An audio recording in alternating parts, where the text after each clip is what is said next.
Andrea, and this is going to be my kind of little knit notes for myself. I just finished, well, not finished, but almost finished knitting my very first garment. And so basically I wanted to go over everything I did, what I used, basically take my notes like this and make a video format for it so I could look back and see how to improve upon the knitting and stuff that I do. So I don't know if this is helpful to anybody else, but it is going to be helpful to me for the future. So I will go ahead and get into the very first garment that I made, which was the Tolsta Tank square neck by Rebecca Clow. So I am going to read off of my notes just a little bit. So if I'm looking down, that's what I'm doing. I cast this on May 21st, 2026. And I finished it, except for weaving and ends, which I'll tell you about later, on May 30th, 2026. I did not make a gauge swatch for it, which was a mistake that I should fix later. But pre-blocking the gauge that I measured, which in the round, I measured it after I did quite a few rows just to see what it looked like, was 17 stitches by 27 rounds. And then post blocking, it ended up being 16 stitches by 23 rounds, which was bigger than gauge, which turned out to be a problem. The needles I used were the Prim 32-inch circulars, US 6 and 8, which are 4 and 5 millimeter. I used Sewrella Yarn Nylon DK, which is 75% superwash merino and 25% nylon. And the colors that I used came in a Nylon DK Oopsie bundle that I ordered from her. The first color, which is the main color of the shirt, the tank top, was Marseille from Sewrella, and it looks like this. And the other color that I did for stripes is called Beach House, and from the Voyage collection, and it looked like this. I made a size 4. The intended measurements of that garment were supposed to be a 13-inch body, a 9.25-inch armhole, and a 43.5-inch width. So pre-blocking, it ended up being 16-inch body. So it already had sagged 3 inches by the time I finished it. The armhole was huge. It ended up being 12 inches instead of the 9.25, and then the width was 43 inches. So that was okay as far as the size of the pattern and the width it ended up being. After I blocked it, the body was 18 inches, so it was really long. The armhole and the width stayed the same after blocking. So I will go ahead and show it to you. Needless to say, my Tolsta tank ended up being giant. So obviously there were a few reasons for that. You know, so superwash merino growing was definitely one of the bigger issues. Another factor was I knitted it too big of a size. So that was another problem. And then I should have sized down needles because of the superwash, and I did not. And then just, you know, some of the other things. So it is really, it has a really nice drape, in this fabric that it created is really nice. I just need to make some modifications, so it's probably going to get frogged before I attempt another one. So I decided to do 5 rows of Marseille and 3 rows of Beach House in the striping pattern, which I was following a jogless stripe and carrying up yarn tutorial video by Pearl Soho, which is why I decided to do those odd numbers in the round to get jogless stripes.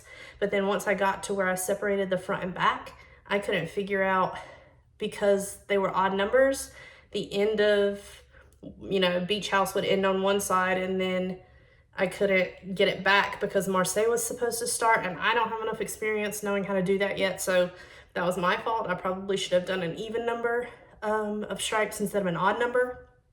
That's a learning experience, so I didn't know about that. So I have a ton of, you know, ends to weave in all down the front and back because I didn't know how to carry it across. I don't know anything about color work or anything like that yet. So the only experience I have with knitting any kind of stripes is that Moonstone plaid blanket by Two of Wands, and I didn't have to carry up any yarn in that pattern. It was just basically you just cut it at the end and then weave it in. And so I thought that would be okay with this, but it has to come apart anyway, which is why I did not weave in those ends. Some other little mistakes that I realized that I did was on the front and back neckline ribbing right here. I accidentally knitted 8 rows instead of a total of 6, so this neckline ribbing is wider than it should be. When I picked up stitches for the armholes, it was supposed to be every 3 of 4 when I was doing that, but I did that and I guess somehow I messed up in skipping the correct number. So once I got to a certain point, 36 was what it was supposed to be in the pattern, but I hadn't made it around. So I ended up having to do 42. So that made the armhole bigger, which that was another problem. That was my fault. And then with the carrying of the yarn from the Purl Soho tutorial, for the first, I couldn't figure out whether it was over or under, and so that was a whole thing. And so a few rounds before I successfully figured out how to carry up the side yarn correctly.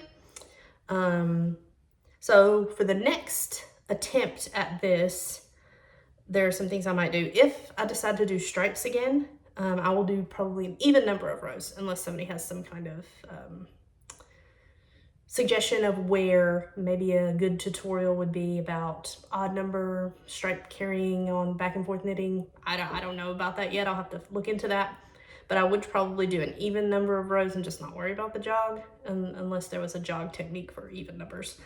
I will definitely make and block a gauge swatch next time. This time, I thought I would just wing it because I was just so excited because it was my first you know, garment that I have been able to make in the, let's see, I started watching YouTube videos to learn how to knit on March 28th. And as of today, it is June 2nd. So I had April and May. So just 2 months of knitting, some other, you know, small projects and blankets to make sure I knew what I was doing to get to a point where I felt, okay, I can make this, or try to make this top. And so I need to do that. So make and block a gauge swatch. I should also use the yarn recommendation, which is another problem I did. It was supposed to be more of like a pure silk or a cotton or a linen, but at the time I ordered all of this stuff, I still don't know a ton about yarn. And so I just happened to have the Oopsie bundle from Sewrella in these colors. And so I was just like, oh, I can try and use this. If I get close to gauge, it should be okay. I just didn't know about superwash merino and how much, you know, it grew. Like it ended up being really growing a lot. So next time I would kind of maybe like to try a solid color instead of a stripe, just so I can knit the basic pattern to, you know, have a better attempt at making the pattern the way it is supposed to be versus me modifying it first, because there weren't any stripe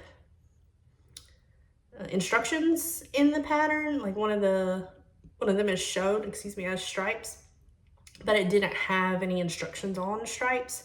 So I kind of had to come up with that for myself, and I just don't think that I knew enough yet to do that. So that's probably what I will do next time. Knit it in a solid color, probably in Knitting for Olive Pure Silk, because I want to try that out. If I use superwash merino again, I will definitely use a smaller needle size. Make sure I have, you know, well, it needs to be knit in a smaller size anyway, because I think I knit one size too big. Because I was in between sizes and I was like, well, I didn't want to risk it and it be too small, so I risked it on the large size, which ended up being the wrong way to go. And then make and block a gauge, and that's probably what I'll do. So that is basically my first knitted garment, the Tolsta Tank, which is going to be frogged, and I'm going to reuse this yarn for something else because I really like it. The beach house color especially is really, really nice, and I think it's a really pretty color from that. I have started my next project, which is project number 2, and it's going to be the Wisteria Tank by Joan Ho. I'm making it in Sewrella Classic DK from the Disneyland collection in the colorway California Adventure. And I actually really love this, and I did knit a gauge swatch this time. So it's really pretty. It turned out really nice. Like I'm really excited to make a top with the ribbing. It's a really pretty color. So I'm really looking forward to that. And so the next episode will probably be on that since it's my current work in progress. And then the next time I knit a Tolsta Tank, there will probably be a part 2 of, you know, Tolsta Tank part 2 to see if I can get it to be, because I really like the pattern a lot. So I'm really excited to make it and have the correct size and version of this. So thank you for watching. If you made it this long, I don't know how. I'm not sure how I made it this long, but I am going to keep like a little knit note diary of all of my knits so I can see how I progress throughout the future. So thank you very much, and see you later.